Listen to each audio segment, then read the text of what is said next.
Hai semua kawan-kawan, saya Vela. Hari ini saya nak tunjuk cara aktifkan TPM 2.0 dalam Windows.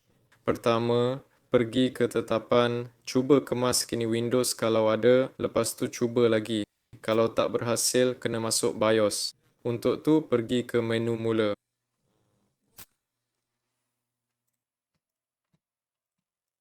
Pergi menu mula, pilih kemas kini keselamatan, pemulihan dan tekan mula semula.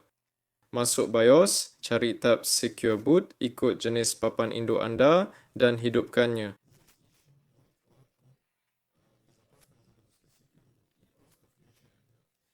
Untuk Asus macam ni, MSI macam ni, hidupkan Security Device Support.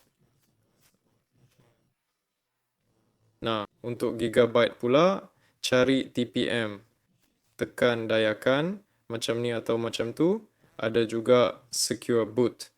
Nah, trust teknologi pun mungkin ada. Lepas tu, mula semula komputer dan dah boleh guna. Itu saja. Ini tadi Vela. Jumpa lagi semua.